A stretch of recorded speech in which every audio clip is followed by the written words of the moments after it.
Voyons comment sont organisés les vaisseaux sanguins de l'organisme. On reconnaît ici un humain avec un cerveau, un cœur, des poumons et des reins. Si je rajoute sur ce schéma les artères de l'organisme, je ne les ai pas toutes dessinées, mais disons les principales artères de l'organisme, voilà ce que ça donne. Ce qu'on voit ici, ce sont les artères de la circulation systémique, celles qui partent du cœur en direction de tout l'organisme. Et cette grosse artère qui part du cœur ici, c'est ce qu'on appelle l'aorte. C'est celle qui donne naissance à toutes les artères de la circulation systémique, c'est-à-dire à destination des organes du corps.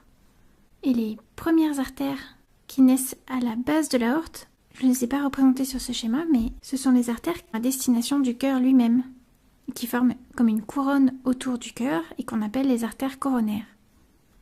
Ensuite, l'aorte forme ce qu'on appelle une crosse, qui lui permet de contourner le cœur et de passer en arrière du cœur, tout en descendant en direction des organes de la partie inférieure du corps. Au niveau de la crosse de l'aorte, on voit qu'il y a plusieurs gros vaisseaux qui partent en direction des bras et de la tête. L'ensemble de ces gros vaisseaux, c'est ce qu'on appelle les troncs supra-aortiques.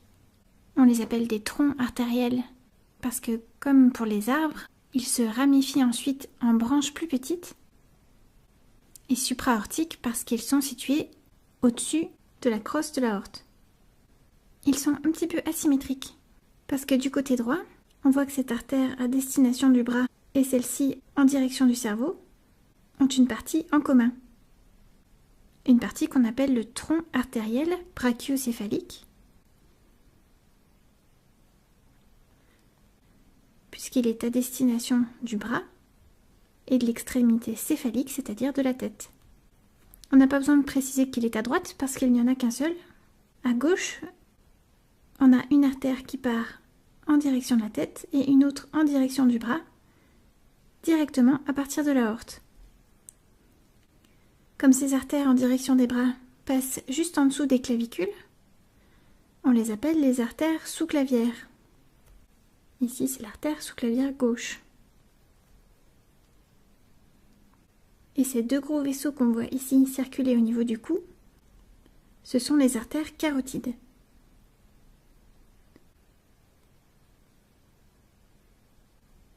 Qui se divisent ensuite, chacune de leur côté, en artères carotides externes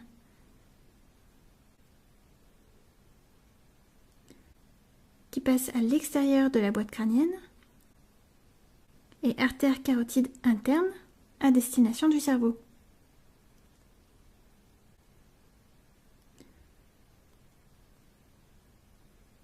Il y a une autre paire d'artères à destination du cerveau qui s'appelle les artères vertébrales parce qu'elles circulent au niveau des vertèbres, plus en arrière, et dont le point de départ se situe au niveau des artères sous-clavières.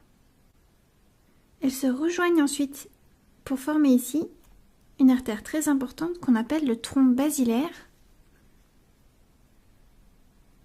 parce qu'il apporte le sang à la base du cerveau. C'est pour ça qu'on parle de tronc basilaire. Donc là, on a suivi le chemin du sang à destination de la tête. Voyons maintenant ce qui se passe pour le sang qui part en direction des bras, après être passé dans l'artère sous-clavière, qui prend ensuite le nom d'artère axillaire au moment de passer dans le creux de l'aisselle. Le sang arrive ensuite au niveau du bras par l'artère brachiale ou artère humérale, c'est la même chose. On l'appelle aussi artère humérale parce qu'elle longe l'humérus qui est l'os du bras. C'est souvent à ce niveau-là qu'on mesure la pression artérielle quand on va chez un médecin avec un brassard à tension posé à cet endroit-là et un stéthoscope pour écouter les bruits provoqués par l'écoulement du sang dans cette artère. Elle donne ensuite naissance principalement à deux artères et comme au niveau de l'avant-bras il y a deux os qui s'appellent le radius et l'ulna. L'ulna c'est ce qu'on appelait avant le cubitus, mais maintenant on parle d'ulna. Eh bien, les artères qui cheminent le long de ces os s'appellent l'artère radiale et l'artère ulnaire.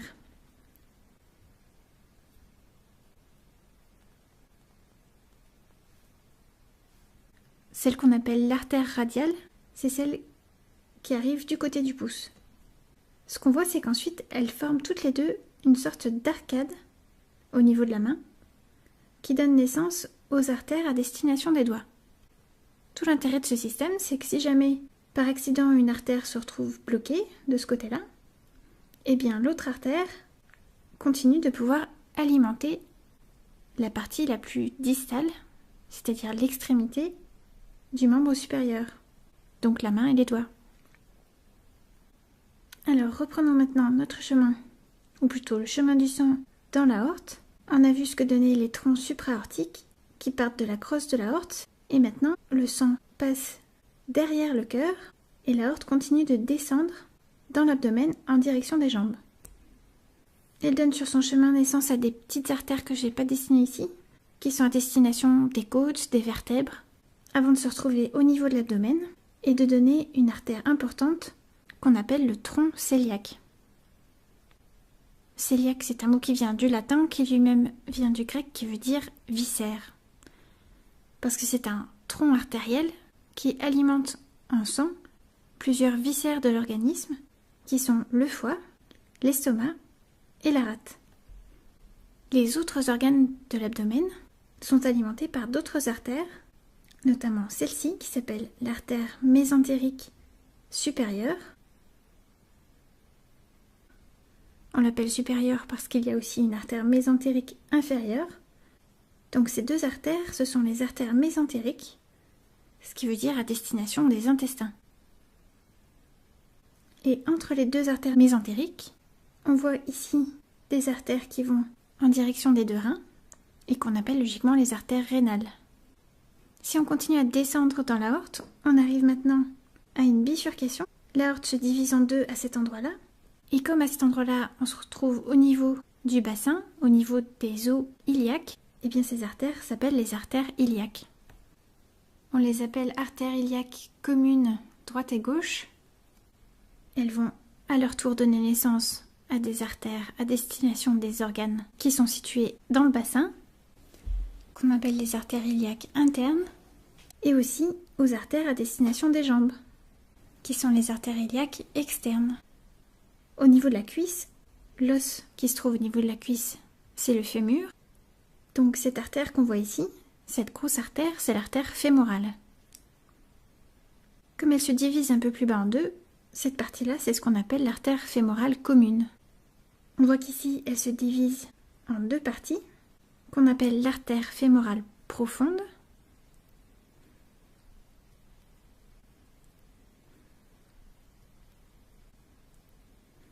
et l'artère fémorale superficielle.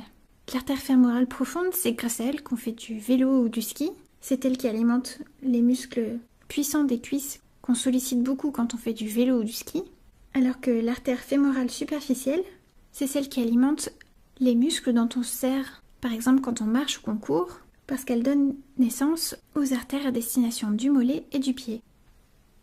Elle change de nom quand elle passe au niveau du genou. Elle passe à l'arrière du genou dans un endroit qu'on appelle le creux poplité, donc on l'appelle ici l'artère poplitée, avant de se diviser en plusieurs branches.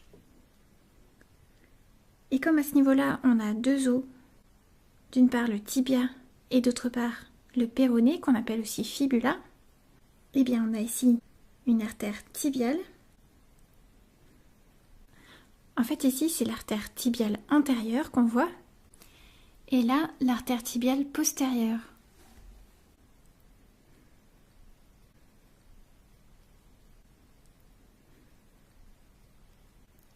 Et là une artère fibulaire.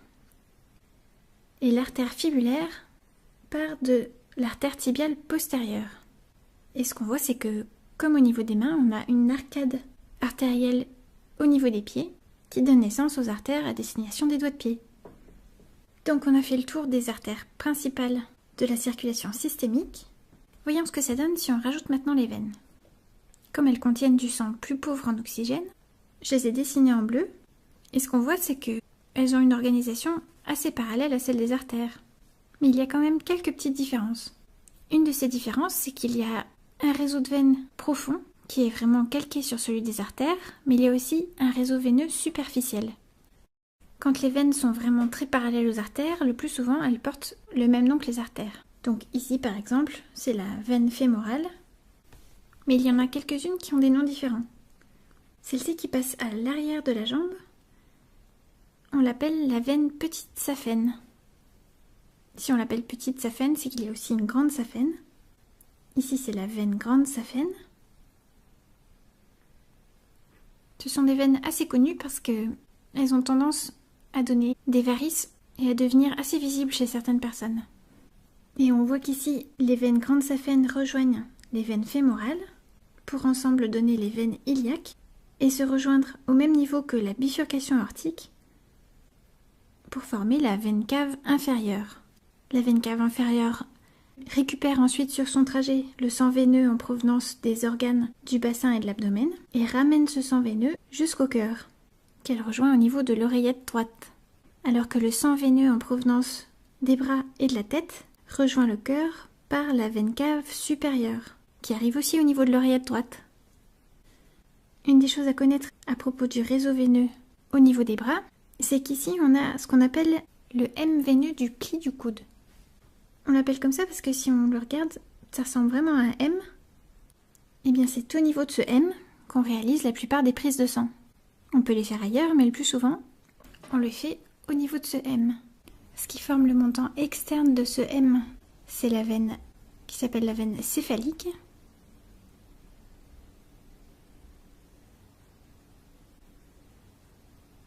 Alors que le montant interne de ce M s'appelle la veine basilique.